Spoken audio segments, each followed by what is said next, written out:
पुरानी पेंशन की बहाली के मुद्दे पर प्रधानमंत्री नरेंद्र मोदी को सीधी चुनौती देने के लिए 25 नवंबर को राष्ट्रीय राजधानी दिल्ली में पुरानी पेंशन की बहाली के मुद्दे पर आंदोलित सरकारी कर्मचारियों का राष्ट्रव्यापी आंदोलन होने जा रहा है। और इसीलिए पुरानी पेंशन की बहाली के मुद्दे पर आंदोलित सरकारी कर्मचारियों का जत्था देश के कोने कोने से लगातार अब राष्ट्रीय राजधानी दिल्ली पहुंच रहा है। आप तस्वीरों के जरिए अंदाजा लगा सकते हैं कि राष्ट्रीय राजधानी दिल्ली में लगातार सरकारी कर्मचारियों का जत्था पहुंचने लगा है। इसका मतलब साफ है कि राष्ट्रीय राजधानी दिल्ली के जंतर मंतर में एक बार फिर से 25 नवंबर को कर्मचारियों का सैलाब उमड़ने वाला है। यानी कि पुरानी पेंशन की बहाली के मुद्दे पर आंदोलित सरकारी कर्मचारी किसी भी हाल में अपनी लड़ाई को विराम देना नहीं चाहते हैं, बल्कि पुरानी पेंशन की बहाली के मुद्दे पर आंदोलित सरकारी कर्मचारियों ने इस बात का बिगुल फूंक दिया है कि हम वोट की चोट के साथ ही हम आंदोलन को भी पूरी तरीके से गति देते रहेंगे ताकि केंद्र की मोदी सरकार के ऊपर दबाव कम न हो पाए। और इसीलिए पुरानी पेंशन की बहाली के मुद्दे पर आंदोलित सरकारी कर्मचारियों की तादाद लगातार बढ़ती चली जा रही है।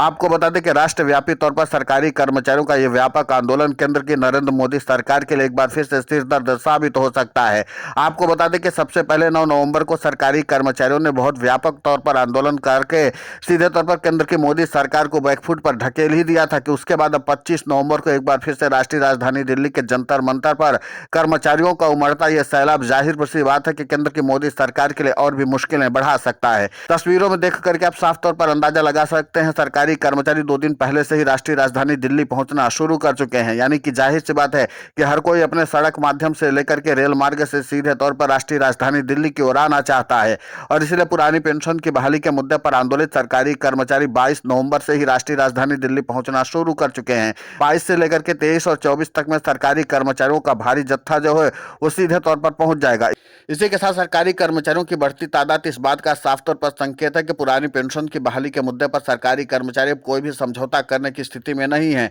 और इसी के साथ यूनिफाइड पेंशन स्कीम और नेशनल पेंशन स्कीम पर अब आखिरी दांव चलने के लिए सरकारी कर्मचारी राष्ट्रीय राजधानी दिल्ली में राष्ट्रव्यापी आंदोलन के जरिए सीधे तौर पर संदेश देना चाहते हैं। आपको बता दें कि सरकारी कर्मचारियों का भले ही आंदोलन एक दिवसीय हो, यानी कि एक दिन में ही सरकारी कर्मचारी वापस अपने घर की ओर लौट जाएंगे, लेकिन इस आंदोलन के जरिए एक बार फिर से सरकारी कर्मचारी अपना शक्ति प्रदर्शन करना चाहते हैं। हालांकि सरकारी कर्मचारियों का यह आंदोलन रामलीला मैदान के लिए प्रस्तावित था, लेकिन वहां पर जगह न मिलने के बाद सरकारी कर्मचारियों को जंतर मंतर में शिफ्ट किया गया है। लेकिन इतना तो तय है कि प्रधानमंत्री नरेंद्र मोदी के आवास से महज 700 मीटर की दूरी पर पुरानी पेंशन की बहाली के मुद्दे पर आंदोलित सरकारी कर्मचारियों का यह सैलाब प्रधानमंत्री नरेंद्र मोदी की नींद को उड़ाने के लिए काफी है, क्योंकि पुरानी पेंशन की बहाली का मुद्दा व्यापक रूप लेता चला जा रहा है। और इसी के साथ आपको बता दें कि राज्यों के सरकारी कर्मचारियों का आंदोलन व्यापक रूप तो ले ही चुका है और इसी के साथ राज्यों की सरकारों की टेंशन को लगातार बढ़ा ही रखा है। लेकिन इसी के साथ अब केंद्र की मोदी सरकार की भी चुनौती बढ़ती चली जा रही है।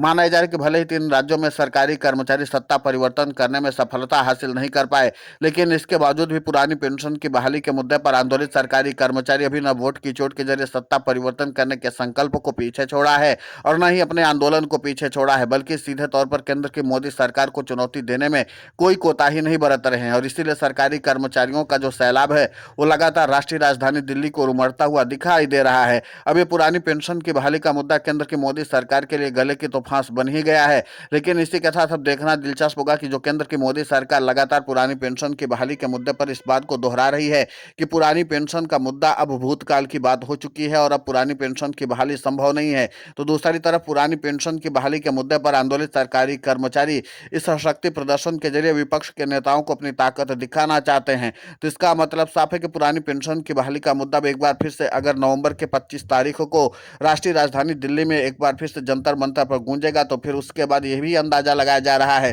कि आगे जब संसद का शीतकालीन सत्र चलने वाला है तो वहां पर भी विपक्षी दलों के सांसदों की ओर से पुरानी पेंशन की बहाली के मुद्दे को पुरजोर तरीके से उठाने की कवायद की ही जाएगी। तो कुल मिलाकर के पुरानी पेंशन की बहाली का मुद्दा केंद्र की मोदी सरकार के लिए बड़ी चुनौती तो बनता ही चला जा रहा है। अब देखना महत्वपूर्ण होगा कि जिस तरीके से पुरानी पेंशन की बहाली के मुद्दे पर आंदोलित सरकारी कर्मचारियों ने अपनी व्यापक रणनीति बना करके राष्ट्रीय राजधानी दिल्ली की ओर कूच किया है और 25 नवंबर को सरकारी कर्मचारियों का यह सैलाब सीधे तौर पर राष्ट्रीय राजधानी दिल्ली की ओर दिखाई देगा। यानी कि माना यह जा रहा है कि राष्ट्रीय राजधानी दिल्ली में सरकारी कर्मचारियों की जो सक्रियता होगी वो सीधे तौर पर आने वाले अगले साल तक भी चर्चा का विषय बनी रहेगी। और पुरानी पेंशन की बहाली के मुद्दे पर आंदोलित सरकारी कर्मचारियों के प्रतिनिधियों ने कहा कि अगर अब केंद्र की मोदी सरकार पुरानी पेंशन की बहाली के मुद्दे पर कोई सकारात्मक कदम नहीं उठाती है तो सरकारी कर्मचारी फिर से राष्ट्रीय राजधानी दिल्ली आने में कोई कोताही नहीं बरतेंगे और सरकारी कर्मचारी कई बार राष्ट्रीय राजधानी दिल्ली आ सकते हैं। तो इसका मतलब साफ है कि पुरानी पेंशन की बहाली के मुद्दे पर आंदोलित सरकारी कर्मचारी अपने आंदोलन को विराम लगाना नहीं चाहते हैं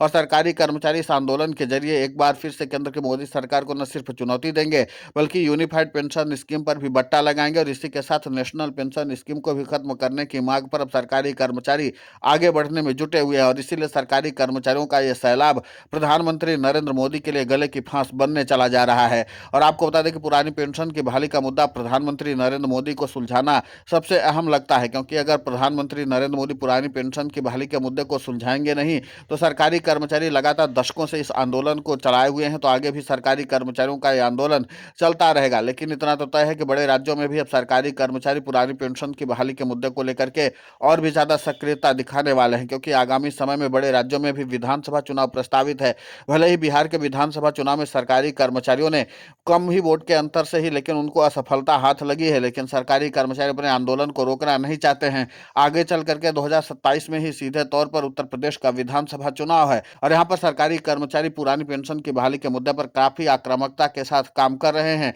तो इसका मतलब साफ है कि पुरानी पेंशन की बहाली का मुद्दा प्रधानमंत्री नरेंद्र मोदी के साथ साथ वो राज्य की योगी आदित्यनाथ सरकार के लिए भी मुश्किलों का सबब बन सकता है। तो अब देखना महत्वपूर्ण होगा कि जिस तरीके से पुरानी पेंशन की बहाली के मुद्दे पर सरकारी कर्मचारियों ने अपने आंदोलन का बिगुल फूंका है, उसके बाद अब प्रधानमंत्री नरेंद्र मोदी इस मामले पर क्या समाधान निकालते हैं। लेकिन इतना तो तय है कि सरकारी कर्मचारियों का जत्था अब सीधे तौर पर राष्ट्रीय राजधानी दिल्ली पहुंचना शुरू कर चुका है और इसके बाद भारी तादाद में सरकारी कर्मचारी आज देर शाम तक पहुंच जाएंगे और इसके बाद जो बचे कुछ कर्मचारी होंगे तो 24 नवंबर को पहुंच जाएंगे। और इसी के साथ एक और महत्वपूर्ण बात है कि जो सरकारी कर्मचारियों की ड्यूटी लगाई गई है एसआईआर में, वो सरकारी कर्मचारी एक दिन की छुट्टी लेकर के पहुंच रहे हैं, यानी कि देर शाम वो ट्रेन पकड़ेंगे और सीधे सुबह पहुंचेंगे राष्ट्रीय राजधानी दिल्ली। यानी कि सुबह की जो ट्रेनें आएंगी वो खचाखच कर्मचारियों से भरी होंगी और पूरे दिन सरकारी कर्मचारी आंदोलन में अपनी भागीदारी लेकर के रात की ट्रेन पकड़ करके वापस फिर अपने काम पर वो लौट जाएंगे। तो यानी यह है कि पुरानी पेंशन की बहाली के मुद्दे पर आंदोलित सरकारी कर्मचारी किसी भी हाल में समझौता करने की स्थिति में नहीं है और सरकारी कर्मचारी अपने आंदोलन का बिगुल फूंक चुके हैं। फिलहाल इस पूरे घटनाक्रम को लेकर के आपकी प्रतिक्रिया बहुत महत्वपूर्ण होती है, आप हमें कमेंट करके जरूर बताएं। साथ ही पुरानी पेंशन की बहाली के मुद्दे पर हम लगातार आंदोलित होकर के खबरें चला रहे हैं। आप हमारे समर्थन के लिए चैनल को सब्सक्राइब करें, खबर को ज़्यादा से ज़्यादा शेयर करें ताकि पुरानी पेंशन की बहाली का मुद्दा और बुलंद हो।